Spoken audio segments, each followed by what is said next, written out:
বিষয়ে বিস্তারিত জানাতে নিউ ইয়র্ক থেকে যোগ দিচ্ছেন হাসানুজ্জামান সাকি। সরাসরি যাচ্ছি তার কাছে। সাকি, ধন্যবাদ।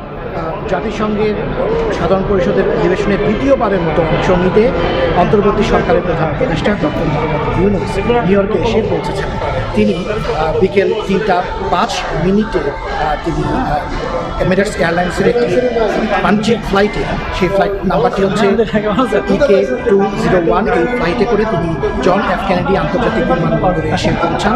তার সঙ্গে রয়েছেন বিএনপির দুজন নেতা মির্জা ফখরুল ইসলাম আলমগীর এবং হুমায়ুন কবির, রয়েছেন জামাতে ইসলামের নায়েবে আমির চৌধুরী আবদুল্লাহ মোহাম্মদ তাহের, এবং সেই সঙ্গে এনসিপির আক্তার হোসেন এবং ডক্টর তাসনিম জারা, তারা কিন্তু তার সঙ্গী হিসেবে আছেন। এবং সেই সঙ্গে উপদেষ্টা পরিষদের 6 সদস্য তারাও কিন্তু এখানে রয়েছেন। যখন বিমানবন্দরে এসে পৌঁছান প্রধান উপদেষ্টা, তখন ওয়াশিংটনে বাংলাদেশের রাষ্ট্রদূত তারেক মাহমুদ আরিফুল ইসলাম এবং জাতিসংঘের স্থায়ী প্রতিনিধি রাষ্ট্রদূত সালাউদ্দিন নোমান চৌধুরী, তারা দুজন তাকে অভ্যর্থনা জানান প্রধান উপদেষ্টাকে। এবং তারপরে ঠিক এই মুহূর্তে যখন কথা বলছি, তখন প্রধান উপদেষ্টা ডক্টর মোহাম্মদ ইউনূস নিউ ইয়র্কের ম্যানহাটনে জাতিসংঘ সদর দপ্তরের কাছাকাছি যে আবাসস্থলটিতে থাকবেন, অর্থাৎ গ্র্যান্ড হায়াত হোটেল, সেই হোটেলটিতে তিনি এসে পৌঁছেছেন।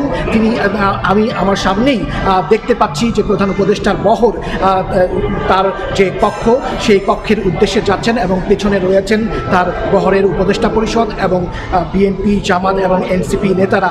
তার এই মুহূর্তে ডক্টর মোহাম্মদ ইউনূস জাতিসংঘের সাধারণ পরিষদের অধিবেশনে দ্বিতীয়বারের মতো অংশ নিতে নিউ ইয়র্কে আসার পর তার আবাসস্থল, যেখানে আমি এই মুহূর্তে দাঁড়িয়ে আছি, সেখানে তিনি আমার চোখের সামনেই দেখতে পাচ্ছি যে প্রধান উপদেষ্টা তিনি তার কক্ষের দিকে যাচ্ছেন। আগামীকাল অর্থাৎ মঙ্গলবার স্থানীয় সময় 9টায় যে বিতর্ক, ডিবেট সেশন, রাষ্ট্র এবং সরকার প্রধানদের সবচেয়ে বড় আয়োজন এবং গুরুত্বপূর্ণ মূল পর্ব বিতর্ক, সেটি শুরু হবে।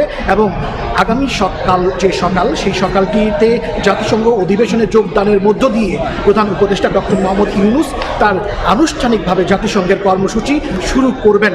এই ছিল আমার কাছে সর্বশেষ। আপনাকে ধন্যবাদ। হাসানুজ্জামান সাকি, সময় সংবাদ, grand Hyatt hotel, new York, যুক্তরাষ্ট্র। আমরা সরাসরি যুক্ত ছিলাম নিউ ইয়র্ক থেকে।